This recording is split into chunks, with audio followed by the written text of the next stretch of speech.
Greetings, programs. Good news, everyone.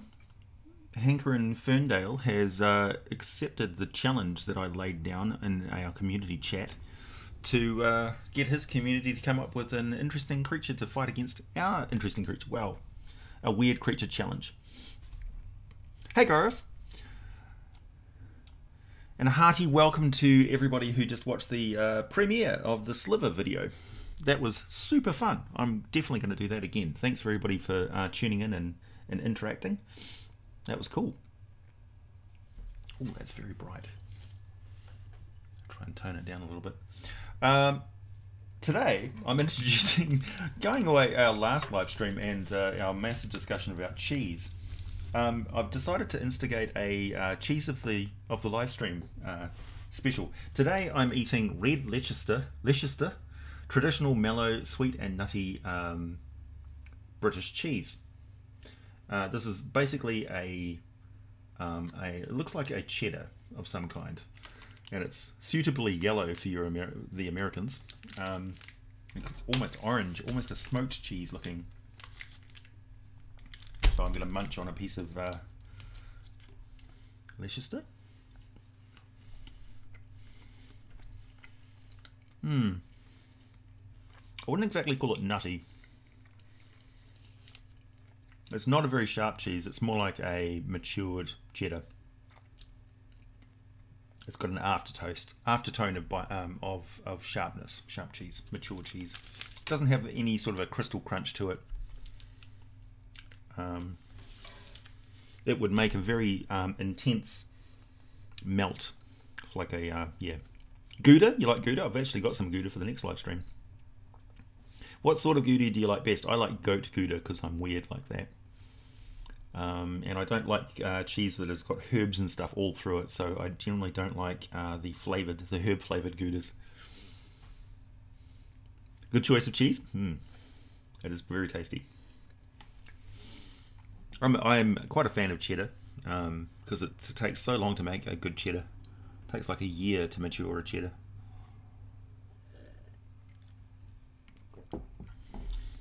Do you have any tips for creating hag lair? The hags like to occupy old buildings. It's kind of based on the Baba Yaga thing, so cottages and stuff, or caves.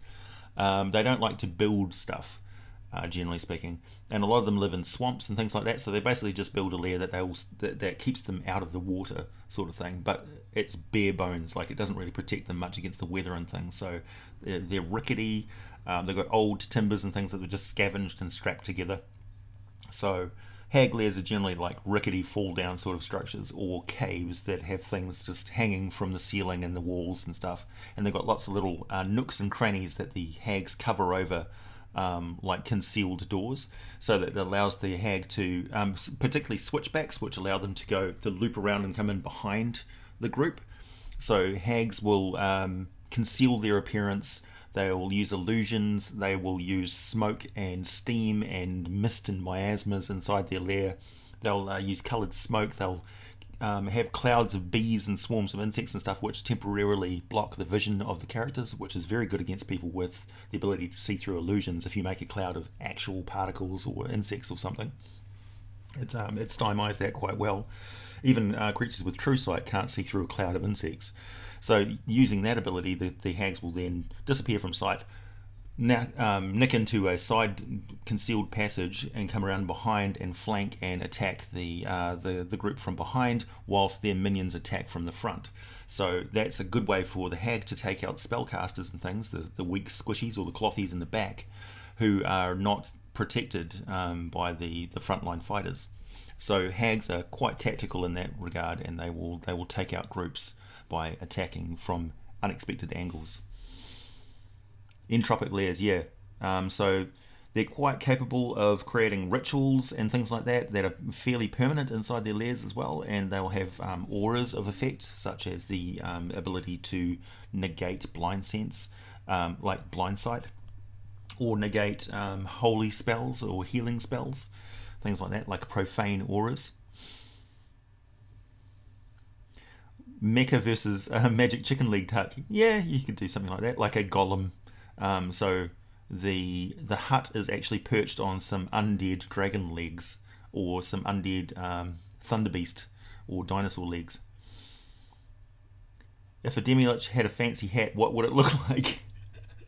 A top hat, of course, or a bowler.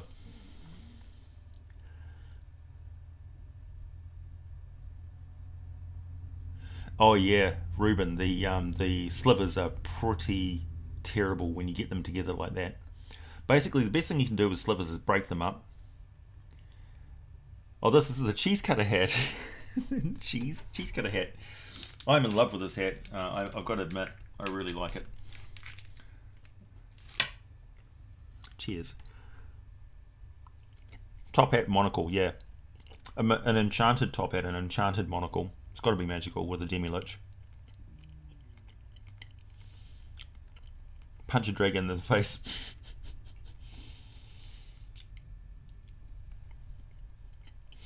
Is the chicken-legged hut a frequent part of Baba Yaga in D&D? It seems to be. Seems to be. In the original lore, the hut constantly turns around so that you can't see the front entrance unless you know the word to get it to turn in your direction, which is an interesting mechanic. Also, the property that Baba Yaga has her hut on always has like staked posts with skulls with glowing eyes at each corner. Pork pie versus cheese cutter hat.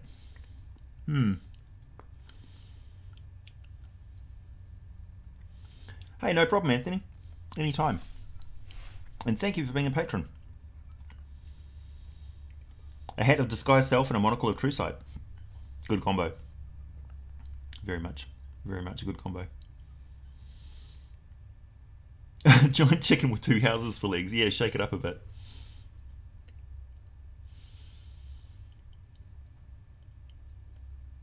How do I feel about mecha and D&D? I think electricity doesn't feature a lot. Like, electricity is easily disrupted. Like the mechanisms for producing electricity are actually bulky and cumbersome. They're much more. Oh, I got a package delivery. Thank you. So mecha and stuff is quite cumbersome. It's like the power source for mecha in the D&D world has to be on board, and you have to come up with kind of magical reasons why it works in the first place. Like you've got some sort of magically reactive fibers, or it's some sort of organic material that functions as muscle fiber, or if you've got some sort of magical power crystal. So you're really resorting to magic in the end anyway. So it becomes more of a mage punk artifice than actual technology. You wonder what a chicken house tastes like? It tastes like chicken. Actually, probably more like ostrich. I'm still looking for an ostrich drumstick. If anybody can find me a source where I can buy an ostrich drumstick, I really want to cook a Kobold League roast. What do you think of a Lich's Gentleman's Club? I think it wouldn't necessarily be a gender-specific club, because liches kind of are beyond gender at that point. They're obviously not attached to their manhood, because at some point it's going to dry up and shrivel and drop off probably. So you know.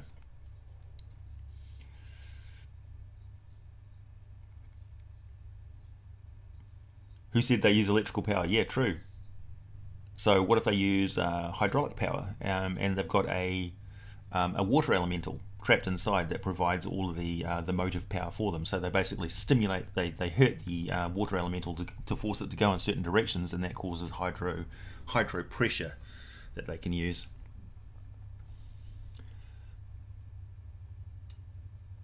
Do the skulls in the Baba Yaga lair prevent scrying or something, or are they just ambience and talking companions? I would definitely give them magical abilities.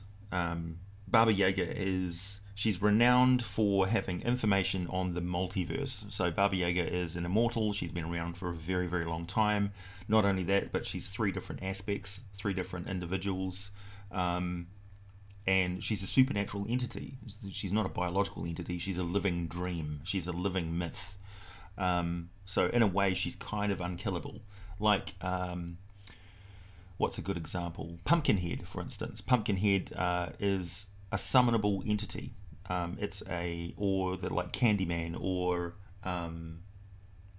Slenderman and stuff like that. These are folklores that become real in the D&D world. So the Feywild gives life to ideas, much like the outer realms, the outer planes do. So these are They have a dream. It's got a dreamlike quality, the Feywild, and so do the outer planes. Like some of the best depictions of outer planes in the game they're different every single time, and it's more like you're walking into a story that's ongoing and repeating itself. Like Asgard is a repeating story of what happens in a day of perfect battle, and at the end of the day, everybody gets up from death and goes to the Great Hall and feasts and has the same amazing party, and then the next day it repeats itself over and over again.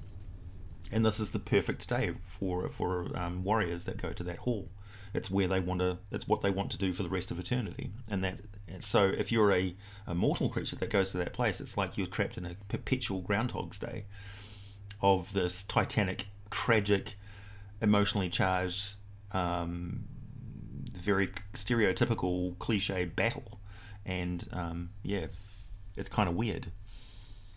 Freddy Krueger, yeah, exactly. If you scry on Baba Yaga, she knows and will probably curse you. Yeah, exactly. Baba Yaga she's compelled by the folklore which makes her. So, and the same can be said for various gods in D&D as well. In some respects, the belief that people have of that god constricts and restricts and forces the god to do things a certain way.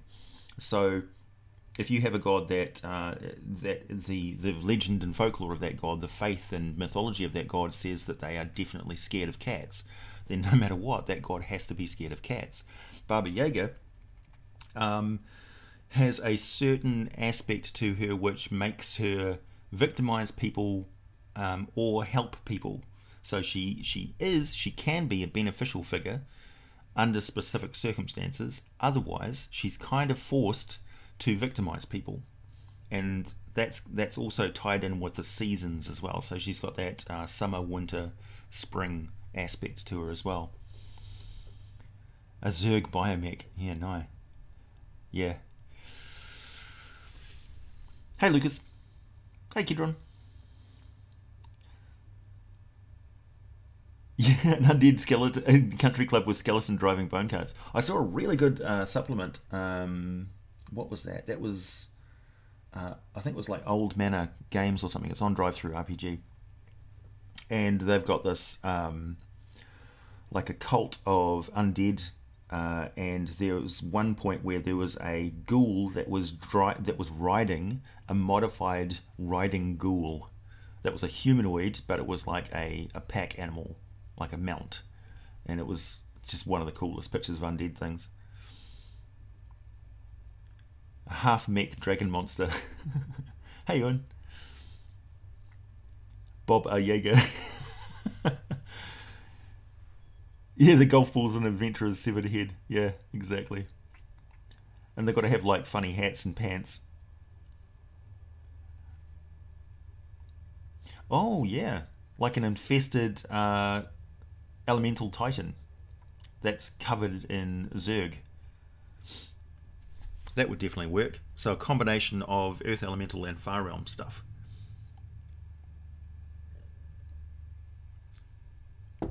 What's the top 5's worst campaign? Probably a really boring Murder Hobo campaign, where they just kill every single NPC they come across. And you can't... Like, to run or to be in, Aaron? It's a good question. Bobby Ager. Any tips to help prevent rot and mold on a lich? Cover them in wax and preserve them with vinegar and stuff, so they constantly smell like coconut oil and and Swarfiga or Terps or something. So they cover themselves in tar or some other preservative material and basically pickle themselves. Or they just ride around and they're carried around by zombies or skeletons, and they're inside essentially a vacuum sealed glass container that has no atmosphere in it. So they've got no air in there whatsoever. So if you attack them, they may implode. Or if like you crack the glass and it starts to whistle in air inside their chamber and they start to decompose rapidly and they're like freaking out. Today's topic is wide-ranging. So we're talking about cheese. We're talking about zerg. We're talking about the Sliver video that we just premiered. We're talking about Baba Yaga, mythology, pickle leech. I'm pickle leech. Oil of Ule, yeah, frankincense and myrrh, exactly.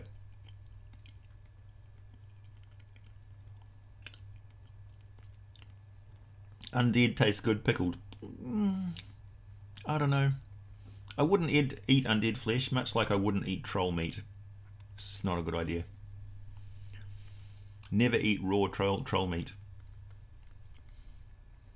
Konnichiwa, como estas? It's a bit of a mix-up. Ohayo gozaimasu.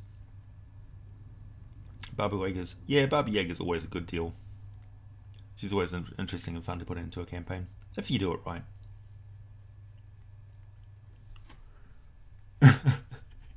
Mort smells like pickles.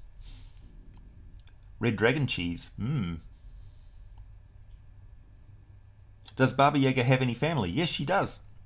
Yep, mythologically speaking, she does actually have family. She has offspring, daughters. One of them is Igwilf, the witch, who wrote the Demonomicon. She's reportedly a daughter of Baba Yaga. Frankincense and myrrh is a travelling bard duo. I actually quite like frankincense and myrrh. They're both gums, hard gums from trees, aromatic gums that you can burn as an incense, and they've got that. It's a very rich smell. It's quite a nice smell. I can see why it's very popular, and it masks a lot of bad smells, which is also why it's very popular.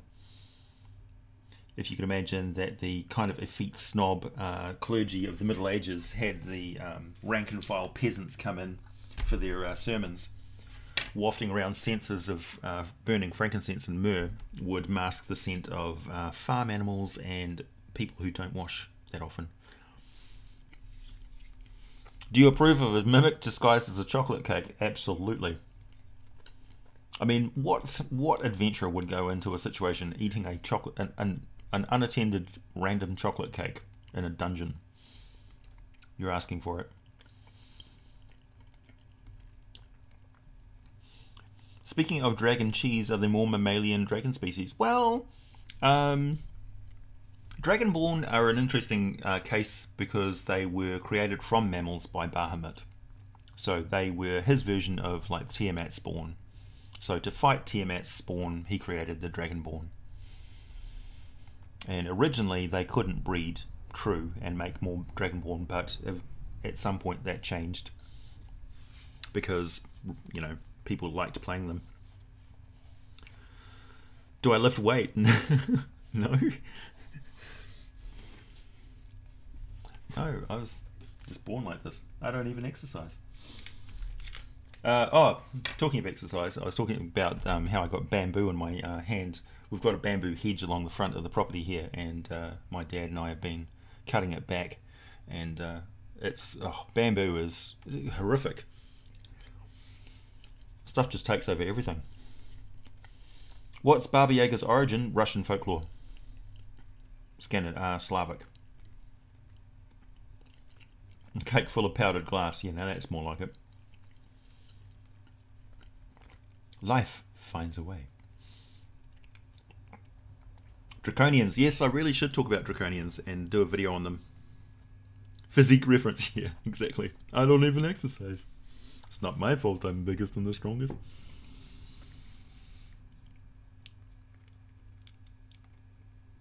Wallace and Gromit, yeah. Cheese Gromit. Wensleydale. Have I ever eaten cheese made from human milk? It goes for $600 in Australia. Really? It's for sale? Good grief. I do understand that you can only really make soft cheese and out of an artisan soft cheese out of human milk. It's just not very high in milk solids. Although I think, yeah. My last job I had was working in a lab that processed tissue samples for the dairy industry. So obviously we had many discussions about milk and the milk industry, and we also talked about how weird it was that humans didn't use human milk to make cheese. Drinking the milk of another species is kind of weird when you think about it. But mind you, so is eating the flesh of dead animals from other species. So that is what it is. Also, the this isn't cheese, it's milk loaf. This is very nice cheese. I could honestly eat this all day. I shouldn't though. Oh yeah, there's a big difference between Dragonborn and Draconians. Draconians come from the world of Kryn, where the eggs of dragons were corrupted, and when they hatched, they didn't just hatch one Dragonborn, they hatched four Draconians, which were humanoid corrupted dragons.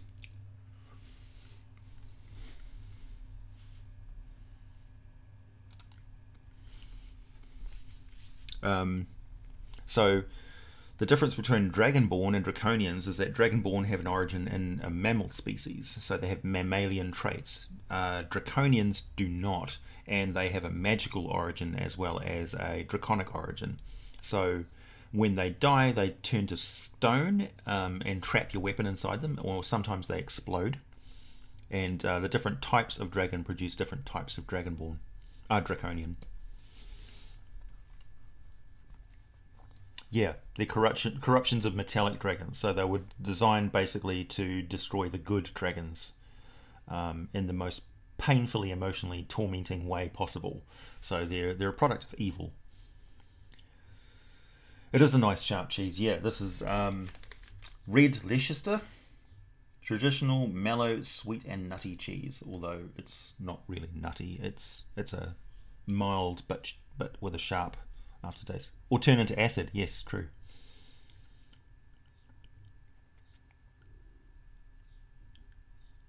Wensleydale's a local cheese they can get fresh from factory in Hawkes, North Yorkshire. Nice. Yeah, New Zealand's getting quite a good selection of local cheeses if you know where to find them. Because we are, mad for dairy over here. Our dairy industry is pretty intense. And of course, yeah, we make cheese. In fact, I'm going to be making my own cheese very soon. I've got some yogurt brewing right now. What about Ravenites? So, are you talking about Brobolds? Yeah, Swolebolds. Ravenites, I'm not familiar.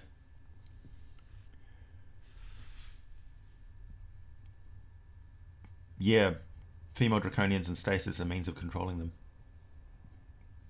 Right.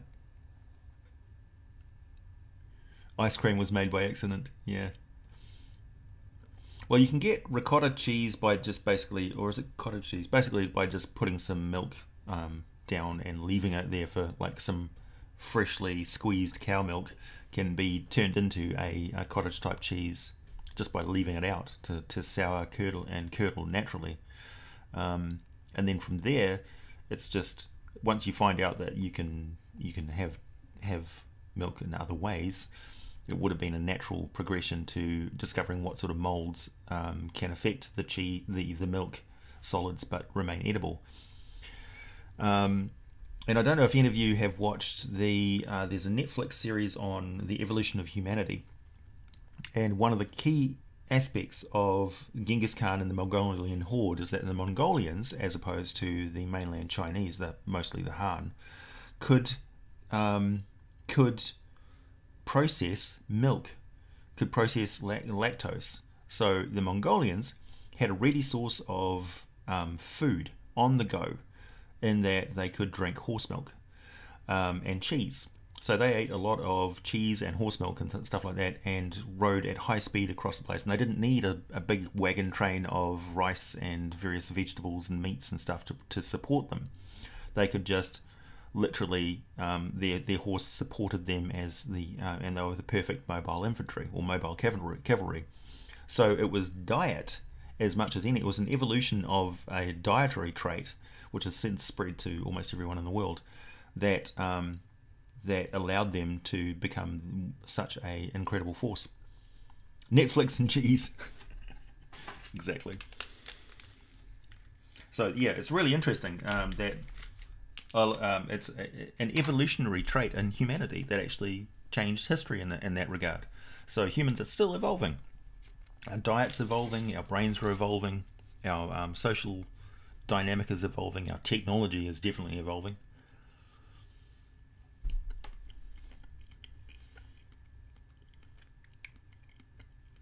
Do yak folk produce cheese? Presumably. They probably eat the cheese of other species. Do centaurs produce cheese? Probably.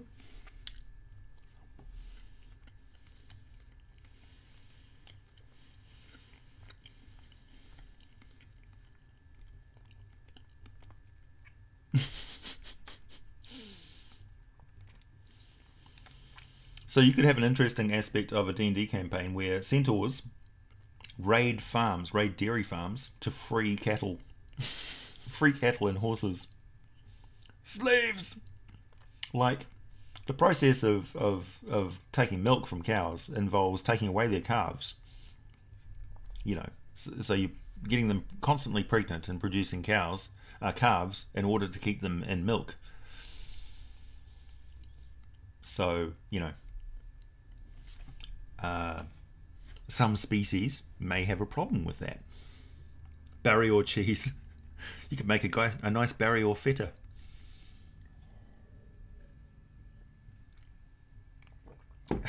How weird would it be for a barrier to go, no, milk, produces some of its own feta.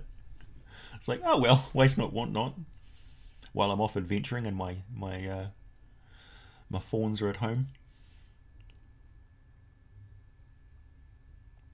You've been to Mongolia, and I was surprised to learn that when you were there. Yeah. Now you want cheese. Yes. Yes. How much of Dark Sun Kryn settings are spilled over into Forgotten Realms? Because it seems to me that Eberron had some spills that Ravnica is already spoiling the setting borders. Yeah, well, I just watched the latest episode of, essentially Jeremy Crawford has taken over the role of Dungeon Master for the Acquisitions Incorporated team. And Chris Perkins has stepped aside as DM, and he's now DMing other stuff. So it's quite a shake-up. And the first thing that Jeremy Crawford did was transport them out of the D&D multiverse and into an entirely different D&D multiverse. But it's not D&D, it's Ravnica. So he's put them in these D&D characters in the Magic the Gathering universe, so thereby establishing a kind of settling the question of whether it's Ravnica is in the D&D multiverse. It's not. It's in the Magic the Gathering multiverse, which is an entirely different kettle of fish. So my understanding of how you travel from one multiverse to another is that you have to go through the Far Realm to do so. Whether it's a fast transition or not is really up to the DM, but you basically got to go through some negative space. Maybe, yeah, travel through a negative or positive plane, I don't know. But yeah, that happened, so it was very interesting. And a marketing decision, very much so. And I'm all in favour of this. I love the Magic the Gathering. The Magic the Gathering multiverse is actually a lot simpler than, although the history of it is quite involved, in the world of Dominaria has got a very involved history, and it kind of perplexes me that I'd use Ravnica as their first supplement. Dominaria is really the supplement that they should be making. Like if they're going to make a big Magic the Gathering D&D source book, Dominaria is the way to go. But Ravnica is good because it's like an interesting setting that's quite different from other stuff in Dungeons and Dragons, and it's a good test case for how Magic the Gathering would be accepted as a setting base. Loxodon cheese. Negative plain cheese would not be the stinkiest.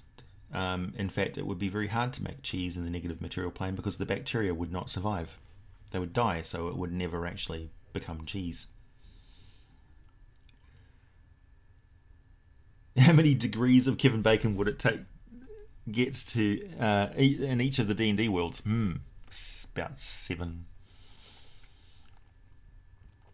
Spelljammer is the path to other settings. Traditionally, Spelljammer is the path to other settings in the D&D multiverse.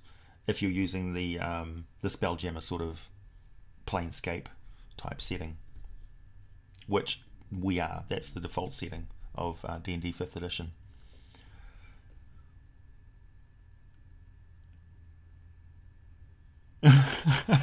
Exactly, Lewis W. Just take the multiverse, throw them into a slow cooker, add some diced chicken, let my players do what they want. Tomorrow they're meeting Darth Vader. Yeah. So one of the debates I have quite often with 2nd edition aficionados in the old school Dungeons and Dragons movement is that they don't like the idea of mixing up stuff in Dungeons and Dragons. When really, I mean, come on, guys, take a look at the original D&D. We had spaceships, we had aliens, we had all sorts of stuff.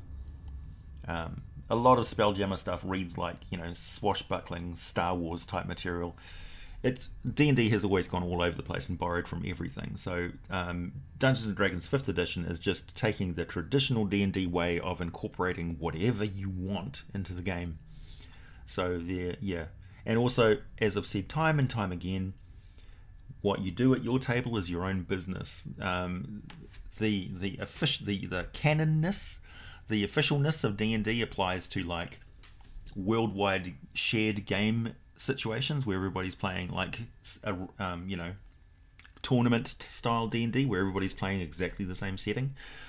But other than that, as soon as the game hits the table, it's your own. It's homebrew instantaneously. As soon as you start playing, you are in control.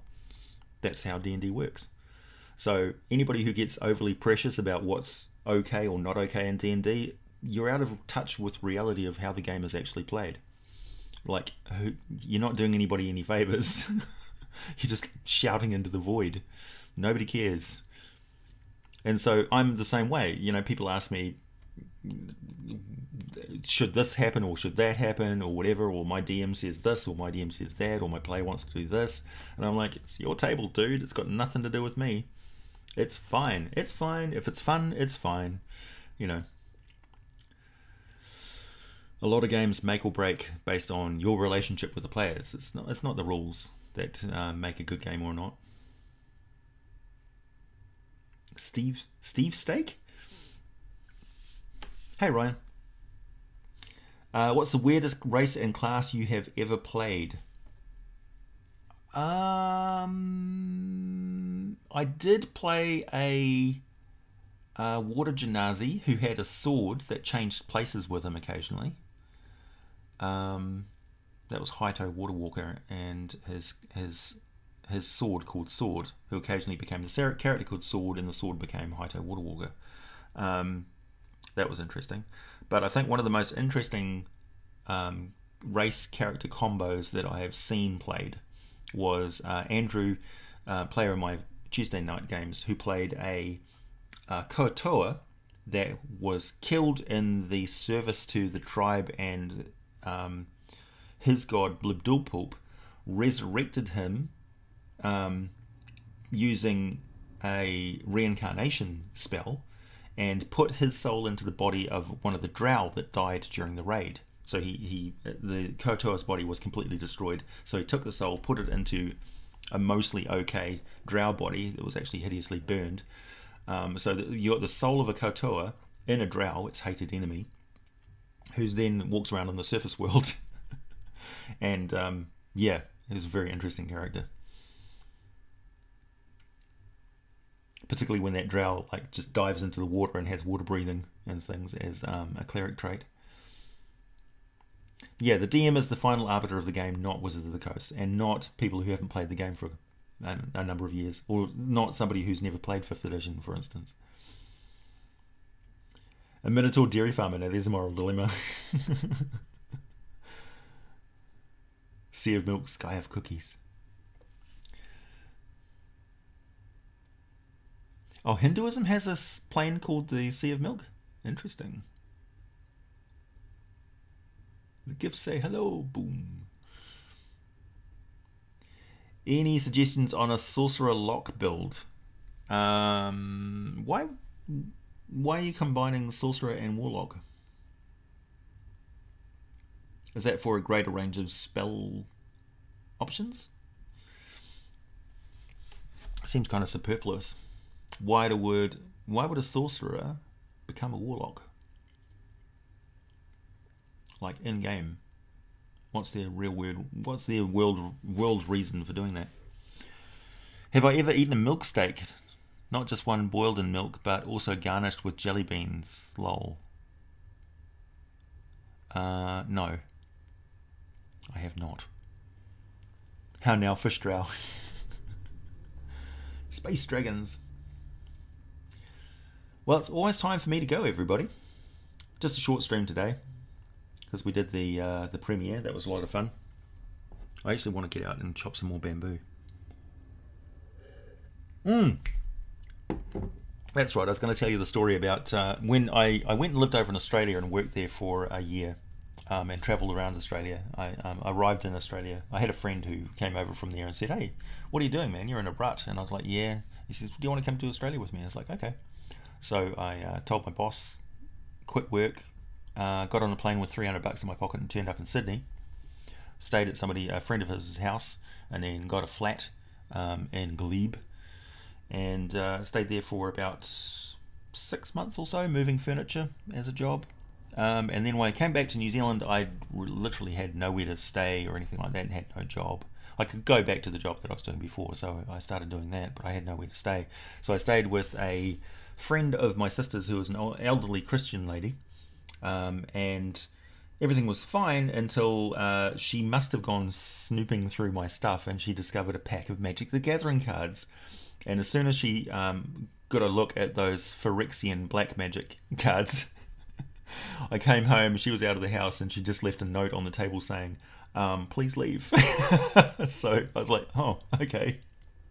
Kicked out. So I left her place and went and stayed somewhere else until I got a flat of my own. So, yeah.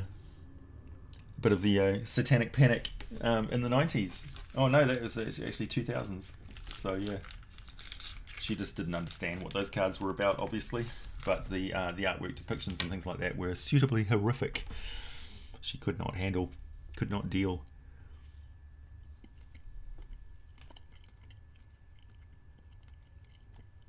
The most on topic the stream's ever been, yeah, probably. Well, we haven't talked about tyranids and the zerg.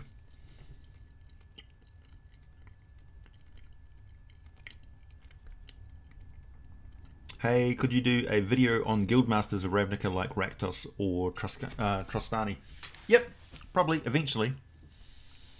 You know my channel. I get around to doing things eventually. I'm not like a trending topic sort of D&D channel. I'm more of an archive resource building D&D channel.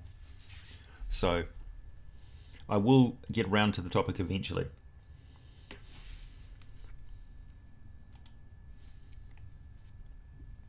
Michael, yes, she basically did. I mean, and that's fine. She's probably looking for if I was doing drugs or something like that. I don't know. To be fair, my stuff was just sitting on the table, so she probably just looked inside my bag. Wasn't like, I don't think she went rifling through everything I had. Did I have a suitcase? I think I just had a series of backpacks. What books in the Warhammer 40k have you read? Quite a few, actually. I love Dan Ablett's Gaunt's Ghost series, Eisenhorn, and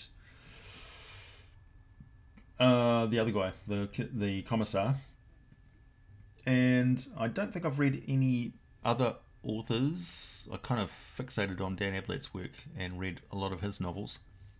And I've got the RPGs for... I've got a lot of Warhammer 40k RPGs that I never get to run.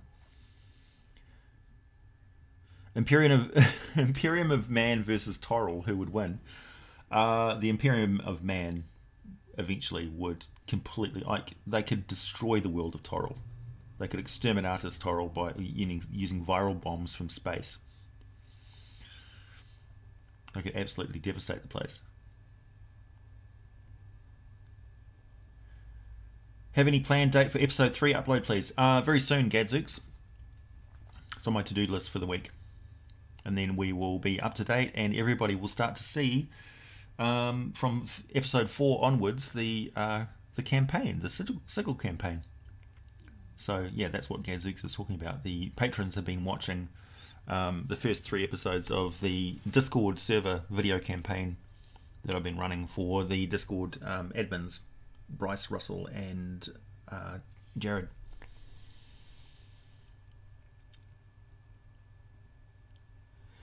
How would you scale a One Punch Man crossover? Sorry, Ryan, I'm not familiar with One Punch Man.